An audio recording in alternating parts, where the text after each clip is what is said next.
राम मंदिर अयोध्या का इतिहास एक इमारत के टूटने और फिर पुनः निर्माण तक नहीं सीमित है। राम मंदिर अयोध्या का इतिहास सदियों पुराना है। कितने ही वीरों की लाशों पर एक मस्जिद बनाई गई थी। यह मस्जिद न सिर्फ हिंदू वीरों की लाशों पर तामीर की गई थी, एक ऐसी सोच को हमारी सांस्कृतिक सोच से ऊपर रखने की कोशिश थी जो बेहद ही घटिया और निहायत ही नीच सांस्कृतिक सोच थी। जहां भाई भाई से प्रेम नहीं करता, जहां भाई भाई सिंहासन के लिए आपस में एक दूसरे को खून के प्यासे हैं, जहां अनेकों बिरादरों लुटेरों सरदारों ने अपने भाई बंधुओं को सरदारी के लिए मार दिया। कहीं बाप को बेटे की लाश तोहफे में दी गई तो कहीं भाइयों ने भाइयों का खून करके सिंहासन पर कब्जा पाया। ऐसी परंपरा जो भारत के सिवा विश्व में कहीं नहीं थी, जहां भाई भाई के लिए त्याग करता है। उस परंपरा को हत्यारों द्वारा रची गई परंपराओं के मीनारों के नीचे दबाने की कोशिश की गई थी। जहां राजा और सेना आम जनता की सुरक्षा का वचन देती हो, जहां चाहे वो शत्रु राज्य के ही नागरिक क्यों ना हो, ऐसी दुर्दांत और क्रूर शक्तियों का पदार्पण इस धरती पर हो चुका था। जहां बच्चों और महिलाओं को सबसे पहले निशाना बनाया जा रहा था। कहां ऐसी परंपरा जहां आम जन को योद्धा युद्ध के बाद भी नुकसान नहीं पहुंचाते, जहां लूटमार नहीं होती थी। ऐसी परंपराओं ने यहां पर कदम रखा था जहां लूटमार उनका धर्म, उनका पेशा और उनकी किताबें सिखाती थी। आपको क्या लगता है, हमने यूं ही मंदिर ढहाने दिया होगा? हमारे वीरों ने इनका सामना नहीं किया होगा? मंदिर में जितनी ईंट पत्थर नहीं लगे होंगे जितने हमारे वीरों ने इस मंदिर को बचाने के लिए अपने शीश कटवा दिए थे। कहानी शुरू होती है तब से जब एक हमलावर भारत में अपनी क्रूरता के दम पर सत्ता हथियाने में कामयाब हो जाता है। दरअसल मकसद तो भारत में ऐसी परंपरा का प्रचार और विस्तार करना था जहां किसी की जान लेने के लिए उसका मूर्ति पूजक होना ही काफी था। जहां किसी के अपराधों को सिर्फ इसलिए क्षमा कर दिया जाता है कि वह उनके मजहब का है, और वहां किसी निर्दोष को सिर्फ इसलिए मार देना काफी है कि वह उनके मजहब का नहीं है। ऐसी परंपराओं ने भारत में कदम रख दिया था, और यह मंदिर निर्माण की कहानी उससे भी कहीं पुरानी है। यह मंदिर निर्माण सिर्फ ईंट पत्थरों से बनी हुई संरचना नहीं है, यह उन मानव मूल्यों को एक बार फिर से स्थापित करने की कोशिश है जो भारतीय भूमि से मिटाने की कोशिश की जा रही है सैकड़ों सालों से। अब चलते हैं अयोध्या और भगवान राम और इस मंदिर की कहानी की ओर। भगवान राम का जन्म 5114 ईस्वी पूर्व को उत्तर प्रदेश के अयोध्या नगर में हुआ। जैन धर्म के प्रथम तीर्थंकर भगवान ऋषभदेव का जन्म भी अयोध्या में हुआ था। आक्रांताओं के आने से पहले यह हिंदू, जैन और बौद्ध धर्म के सैकड़ों मंदिर और स्तूप थे। तथ्य कहते हैं विदेशी आक्रांता बाबर के आदेश पर सन 1527 से 28 में अयोध्या में राम जन्मभूमि पर बने भव्य राम मंदिर को तोड़कर एक मस्जिद का निर्माण किया गया। कालांतर में बाबर के नाम पर ही इस मस्जिद का नाम बाबरी मस्जिद रखा गया। कुछ लोग ये भी कहते कि बाबर का एक रखेल था जिसका नाम बाबरी था, उसी के नाम पर यह मस्जिद रखी गई क्योंकि बाबर उस अपने पुरुष मित्र से बहुत ज्यादा प्रेम करता था। जब मंदिर तोड़ा जा रहा था तब राम जन्मभूमि मंदिर पर सिद्ध महात्मा श्याम नंद जी महाराज का अधिकार था। उस समय भीटी के राजा मेहताब सिंह बद्री नारायण ने मंदिर को बचाने के लिए बाबर की सेना से युद्ध लड़ा। कई दिनों तक युद्ध चला और अंत में हजारों वीर सैनिक बलिदान हो गए और मंदिर को न बचा सके। इतिहासकार कनिंगम अपने लखनऊ गजेटियर के 66वें अंक के पृष्ठ 3 पर लिखता है कि 1,74,000 हिंदुओं की लाशें गिर जाने के पश्चात मीर बकी अपने मंदिर ध्वस्त करने के अभियान में सफल हो पाया था। अंदाजा लगाइए कितने ही वीरों ने एक एक पत्थर के लिए अपना शीश कुर्बान कर दिया था। उस समय अयोध्या से 6 मील की दूरी पर सनेतु नाम के गांव के पंडित देवीदीन पांडे ने वहां के आसपास के गांवों सराय, सिसिंडा, राजेपुर आदि के सूर्यवंशी क्षत्रिय को एकत्रित किया और फिर से युद्ध हुआ। पंडित देवीदीन पांडे सहित हजारों हिंदू वीर एक बार फिर से बलिदान हो गए और बाबर की सेना जीत गई, लेकिन प्रयास खत्म नहीं हुए, कोशिश का अंत नहीं हुआ। पांडे जी की मृत्यु के 15 दिन बाद हंसवर के महाराजा रणविजय सिंह ने सिर्फ हजारों सैनिकों के साथ मीर बाकी की विशाल और शस्त्रों से सुसज्जित सेना से रामलला को मुक्त कराने के लिए आक्रमण किया, लेकिन महाराज सहित जन्मभूमि के रक्षार्थ सभी वीरगति को प्राप्त हो गए।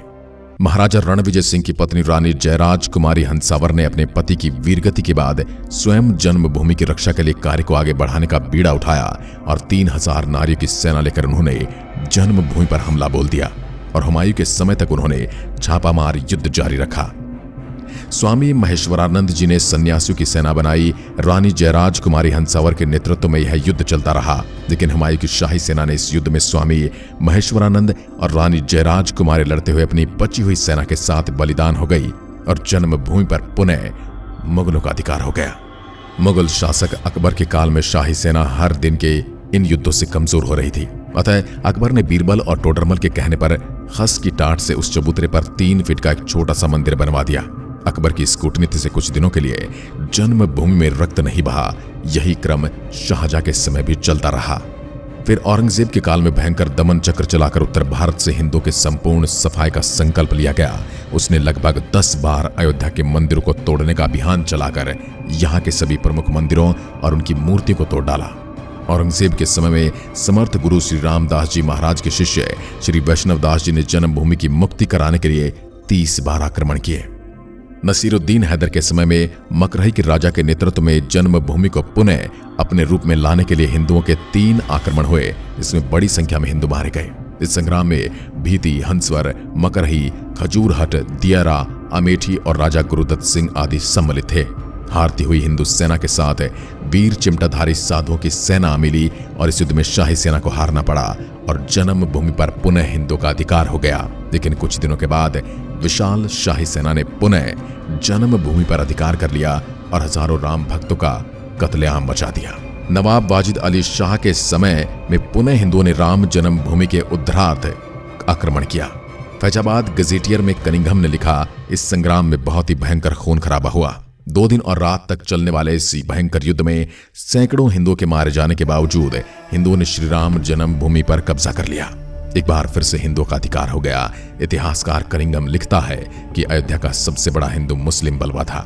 हिंदुओं ने अपना सपना पूरा किया और औरंगजेब द्वारा विध्वंस किए हुए चबूतरे को फिर से वापस पाया। चबूतरे पर 3 फीट ऊंचे खस के टाट से एक छोटा सा मंदिर बना लिया, जिसमें पुनः रामलला की स्थापना की गई। लेकिन बाद के मुगल राजाओं ने इस पर पुनः अधिकार कर लिया। एक बार इसे फिर से ध्वस्त करने की कोशिशें चलती रही। यकीन मानिए, यह एक मंदिर का ढांचा नहीं था, एक पूरी सांस्कृतिक विध्वंस और पूरे सांस्कृतिक सुदृढ़ता की लड़ाई चल रही थी, जहां पर हिंदू अपनी संस्कृति की एक एक इंच को बचाने में जुटा हुआ था और मुगल और मुसलमान आक्रांता उनकी एक एक इंच को विध्वंस करने में लगे हुए थे। 1853 में हिंदुओं का यह आरोप था कि भगवान राम के मंदिर को तोड़कर मस्जिद का निर्माण हुआ। इस मुद्दे पर हिंदुओं और मुसलमानों के बीच पहली हिंसा हुई।